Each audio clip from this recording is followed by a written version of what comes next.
mayambu ahanba maktada Pinky Tongbramna taramno ukjabaga loinana ikoknona khurimjari. Ngasi su mayamgidamakta nungairaba wari ama puduna lakjari. Wari asigi mamingna Yeknabini Haishira Nungshibini Haishira. Wari asibu ibirakpana Malemnganbi.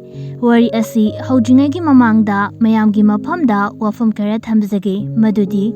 Wari si kanagumba amadaga mari leinaduna ijabana jade amadi masida soikilankhiba yaurabasu mayamna ngakpinaba haizari.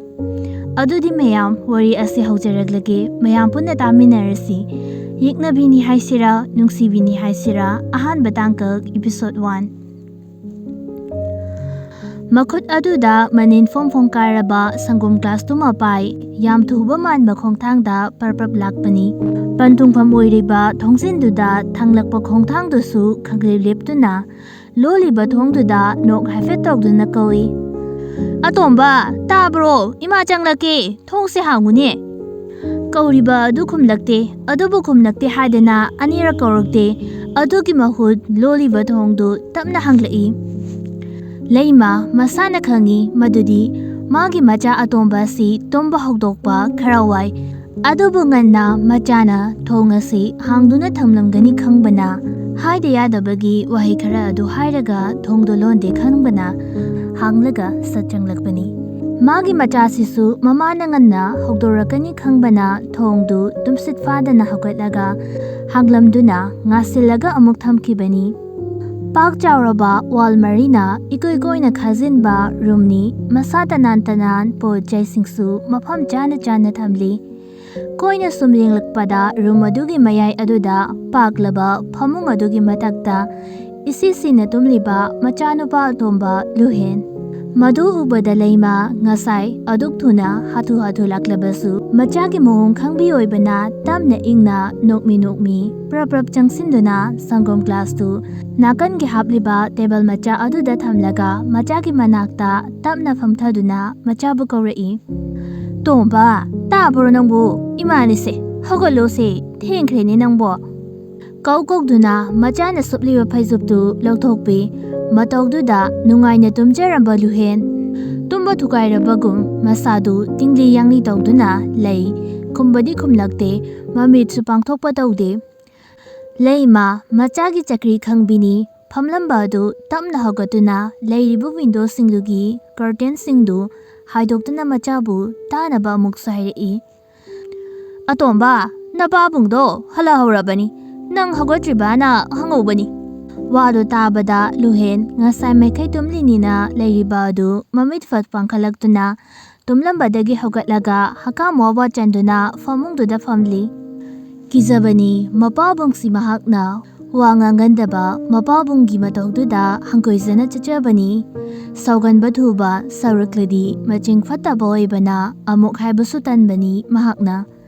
Machagi mataw ubada leima. Hawgalo pungse thengkre. School amung nang horoi imane kitchenda noigi kai no khara yingsalukage tumsilan nuko mo sangom sune thamlambani imana. Asi hairamduna leima nongli nukli machade yinglamlaga room adudagi thoki. Thokriba mamabu haifet yingduna wadi ngangda mongi makhaduda makutuna maduna phone adu leibra haina check tawri. Phone adusu leramdabagi mami ubada luhen urum tawrambaga sat mangduna phone du koititirai. Kona thangda ningsinglai kairinoma. Hello, bondo, tabro. Asomda phone dagi mataw borisna konkalab hairakpani. Adubu luhen tade karigumba amada yengduna leiri.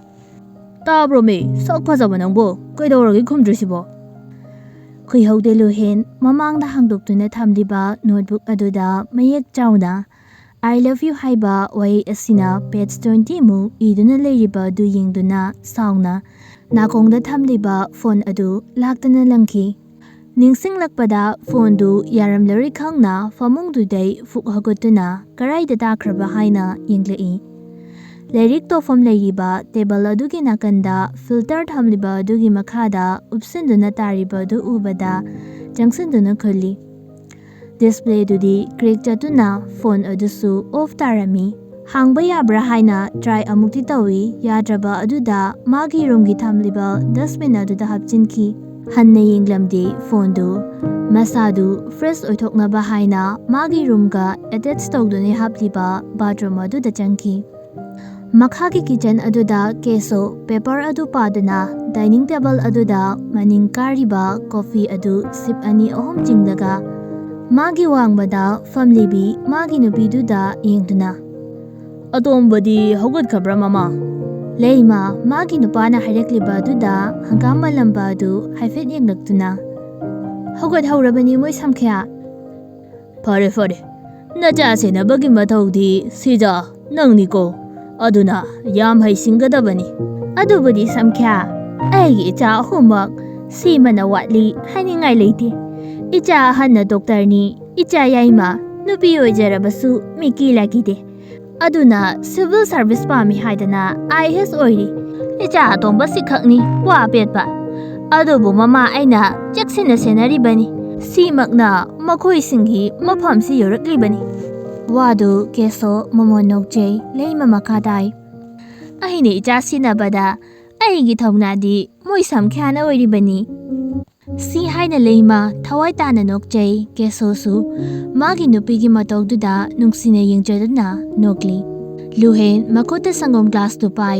ꯄ꯭ꯔꯞ ꯀꯨꯝꯊꯔꯛꯄꯅꯤ ꯀꯤꯆꯟꯗ ꯃꯃꯥꯒ ꯃꯄꯥꯒ ꯅꯣꯛꯇꯨꯅ ꯂꯩꯔꯝꯕ ꯑꯗꯨꯗ ꯆꯪꯂꯛꯄ ꯑꯗꯨ ꯂꯦꯞꯇꯨꯅ ꯌꯦꯡꯂꯛꯏ ꯑꯇꯣꯝꯕ ꯀꯨꯝꯂꯛꯑꯕꯣ ꯂꯥꯛꯑꯣ ꯁꯤꯗ ꯐꯝꯃꯨꯔꯣ ꯏꯃꯥꯅꯦ ꯆꯥꯛ ꯂꯣꯏꯁꯤꯜꯂꯒꯦ ꯁꯪꯒꯣꯝꯗꯨꯗꯤ ꯊꯛꯇ꯭ꯔꯕꯣ ꯅꯪꯕꯨ ꯃꯃꯥꯅ ꯍꯥꯏꯔꯛꯄ ꯑꯗꯨꯗ ꯂꯨꯍꯦꯟ ꯌꯦꯡꯂꯝꯕ ꯑꯗꯨ ꯇꯣꯛꯇꯨꯅ ꯋꯥ ꯍꯥꯏꯔꯛꯏ ꯁꯪꯒꯣꯝꯁꯦ ꯈꯔ ꯏꯪꯉꯦ ꯈꯤꯇ ꯁꯥꯍꯟꯕꯤꯌꯨ ꯏꯃꯥ ꯑꯁꯤ ꯍꯥꯏꯅ ꯆꯪꯁꯤꯜꯂꯛꯇꯨꯅ ꯃꯄꯥꯒꯤ ꯅꯥꯀꯟꯗ ꯐꯝꯊꯗꯨꯅ ꯁꯪꯒꯣꯝ ꯒ꯭ꯂꯥꯁꯇꯨ ꯇꯦꯕꯜ ꯃꯊꯛꯇꯨꯗ ꯊꯝꯃꯤ ꯒꯨꯗ ꯃꯣꯔꯅꯤꯡ ꯑꯇꯣꯝꯕ ꯒꯨꯗ ꯃꯣꯔꯅꯤꯡ ꯄꯥꯕꯨꯡ ꯃꯄꯥ ꯃꯆꯥꯗꯨ ꯋꯤꯁ ꯄꯤꯅꯔꯤꯅꯦꯅ ꯇꯧꯔꯤꯕ ꯑꯗꯨ ꯃꯤꯅꯧ ꯑꯃꯒ ꯋꯤꯁ ꯄꯤꯅꯕꯒꯨꯝ ꯇꯧꯔꯤ ꯑꯦꯛꯖꯥꯝ ꯀꯨꯏꯗ꯭ꯔꯦ ꯍꯥꯏ ꯂꯥꯏꯔꯤꯛ ꯀꯟꯅ ꯄꯥꯎ ꯑꯇꯣꯝꯕ ꯄꯥꯕꯨꯡꯗꯤ ꯊꯕꯛꯁꯤꯅ ꯌꯥꯗ꯭ꯔꯦ ꯅꯣꯏꯕꯨ ꯌꯦꯡꯁꯤꯟꯕ ꯑꯗꯨꯅꯅꯦ ꯅꯃꯥꯅ ꯍꯥꯏꯕ ꯋꯥ ꯇꯥꯒꯗꯕꯅꯤ ꯉꯥꯏꯍꯥꯛ ꯀꯣꯏꯕ ꯆꯠꯂꯨꯕꯒꯤ ꯉꯥꯎꯔꯁꯨ ꯌꯨꯝꯗ ꯌꯧꯕꯒ ꯂꯥꯏꯔꯤꯛꯁꯦ ꯅꯤꯡꯁꯤꯡꯒꯗꯕꯅꯤ ꯃꯄꯥꯕꯨꯡꯅ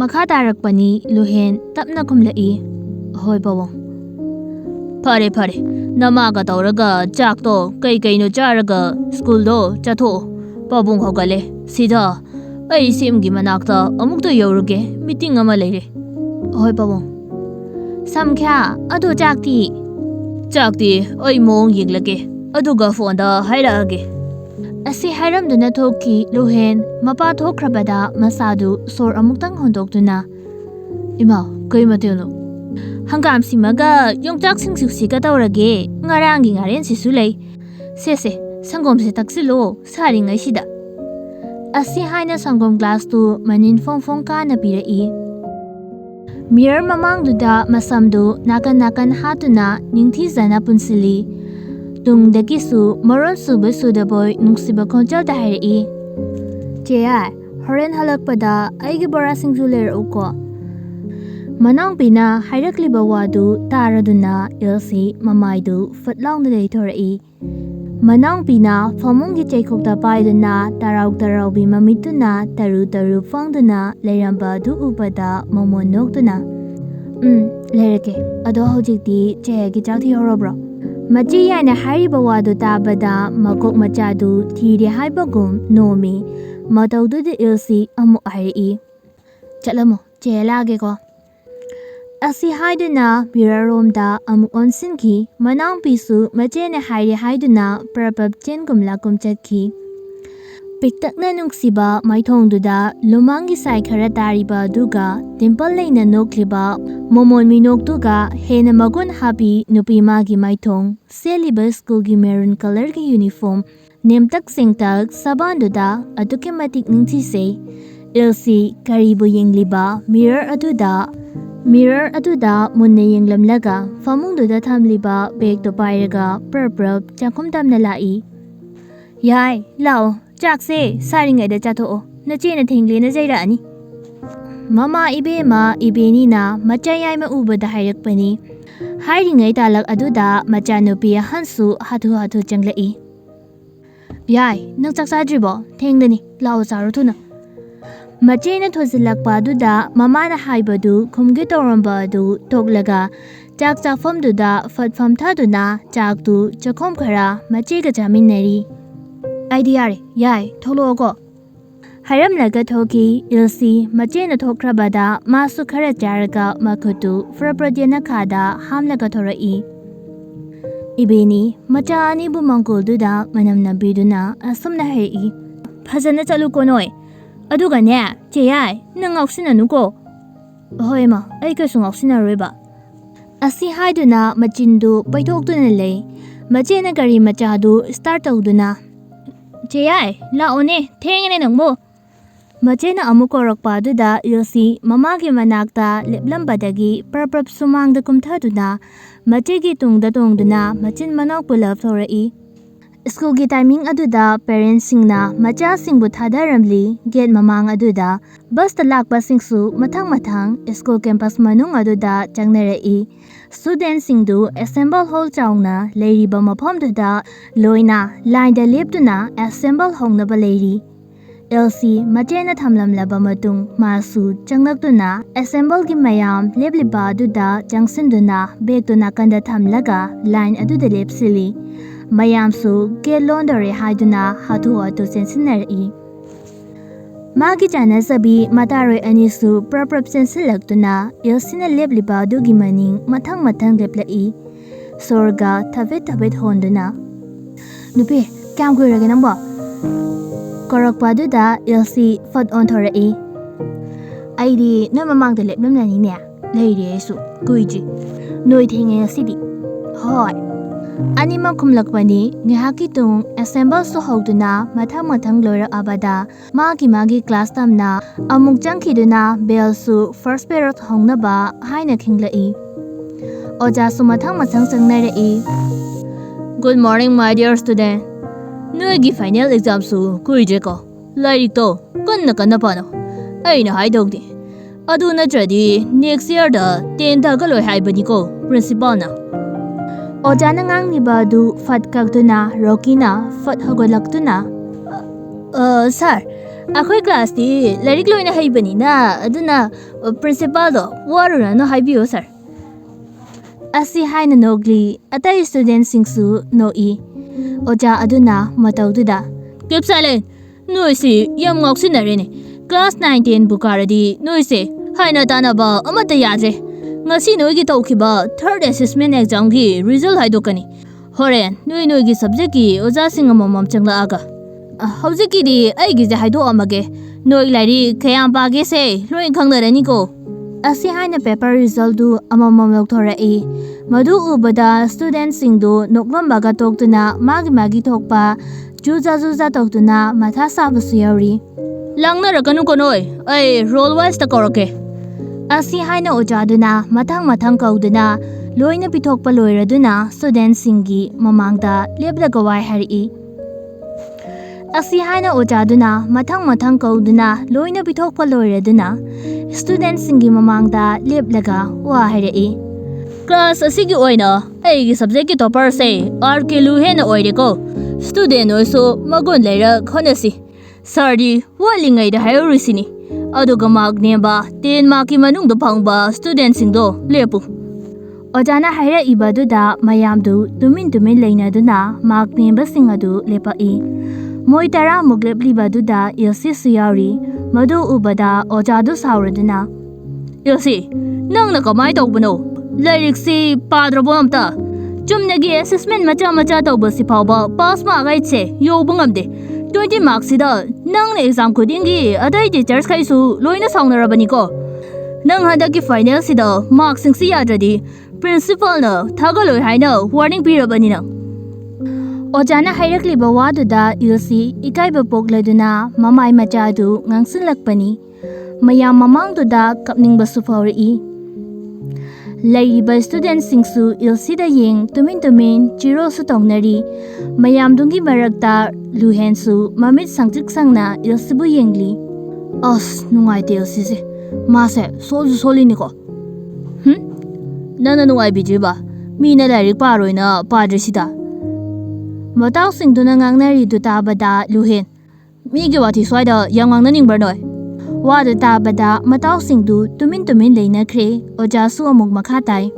ꯑꯇꯩꯒꯤꯁꯨꯅꯤ ꯏꯜꯁꯤ ꯈꯛꯀꯤ ꯋꯥ ꯅꯠꯇꯦ ꯃꯥꯅ ꯌꯥꯝ ꯁꯣꯟꯅ ꯐꯪꯕꯁꯤꯗ ꯍꯦꯟꯅ ꯍꯥꯏꯕꯅꯤ ꯅꯣꯏꯁꯨ ꯍꯣꯠꯅꯧ ꯐꯔꯦ ꯁꯤꯗꯥꯎ ꯀ꯭ꯂꯥꯁ ꯍꯧꯔꯁꯤ ꯇꯦꯛꯁꯕꯨꯛ ꯄꯨꯊꯣꯛꯑꯣ ꯉꯔꯥꯡꯒꯤ ꯃꯈꯥ plan ꯔꯤꯄ꯭ꯔꯗꯛꯁꯟꯗꯨ ꯍꯧꯔꯁꯤ Asomna class tu mathang loiki break matamduda canteen-duda magi jura semnaduna famneri Elsie, Rosie, Bella mokhai mata ahumdu canteen-duda famduna wari sanari Elsie thawai nungai ta batawrno ba final sulori mathang kana honaseba adoni Elsie adomaina sum leiranu ba ngasaidagi mata anisina themjinbani mata sibu Elsie thawai nungai trabani haiduna family table aduda non thaduna family Aya Elsie noi cross lai Wadu tabada Elsie non tharambadu sat haigalaki Mamitusu pirachin bagi ingangang sinduna tarau yinglei thongjinlomda Makhoi nupa hum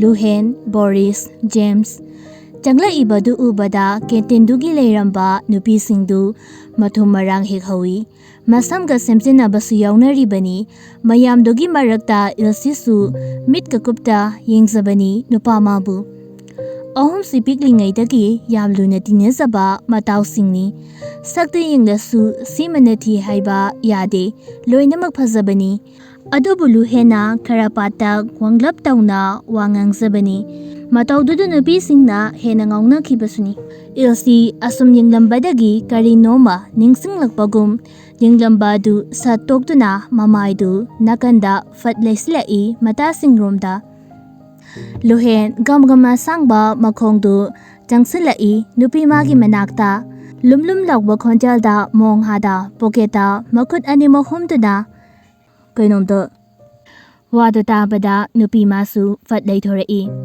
Nupa mana aduk nakna manakta liplamba du ubada nupi magi thamogi khongjel su hena yankhalakduna wangangdana aduk munna yingaduna lei